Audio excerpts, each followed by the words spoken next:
МВР започна да собира докази за случајот со скопска гинекологија. Ќе истражуваат два аспекти.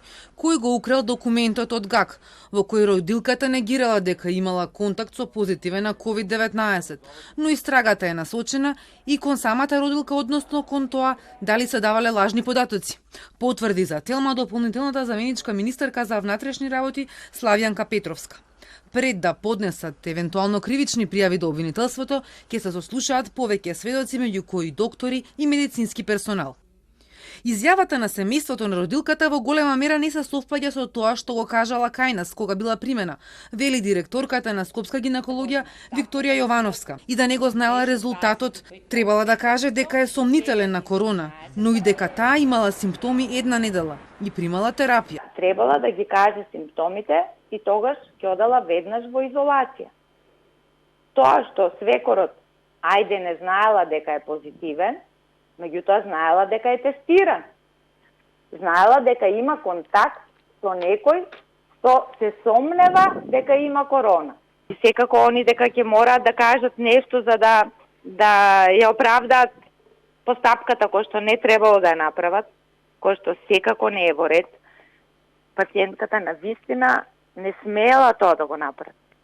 Иако најмалку од неа барем да се извини и на персоналот на двете големи родилишта и на пациентките со кои што била во соба. Значи, свесно ги ризикувала. Не е точно ниту тврдењето дека не дошла за породување. Пациентката дошла во термин за породување, а крварењето е знак за тоа, објаснува Јовановска. Вели дека не била пуштена, туку се заминала. На нејзино барање со потпишана изјава, а докторите ја предупредиле да се врати кога ќе се зголемат болките. Персоналот е преморен и револтиран, многу е револтиран персоналот, бидејќи работи повеќе од 3 месеца во вонредни услови, со опрема според протоколи која многу тешко се издржува.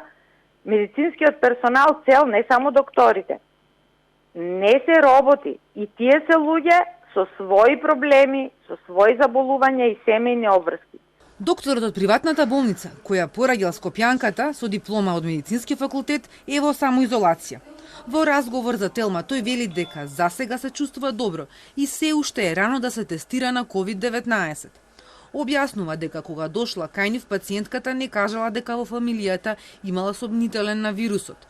Ние лекуваме пациенти со секакви болести и тоа е дел од ризикот на нашата професија.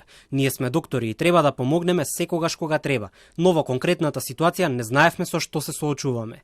Човечки е да се каже, поради почит кон докторите и другите пациенти. Во секој случај квалитетот на здравствената услуга и нега ќе биде на исто ниво. Среќна околност е тоа што сега за сега сите сме добри. Кај нас пациентката дојде во активна фаза на породување. Процесот бил започнат и немавме избор. Кај нас во болницата се почитувани сите препораки и протоколи за ризични пациенти. Целата екипа беше заштитена. Семејството на родилката деновиве уверуваше дека тие ништо не криеле, туку дека разбрале дека свекорот е позитивен еден ден откако таа била примена на ГАК. Ја известиле докторката што ја следела бременоста на родилката, пошто била пуштена дома, поради подобрување на нејзината состојба и на поволни услови за подолг престој.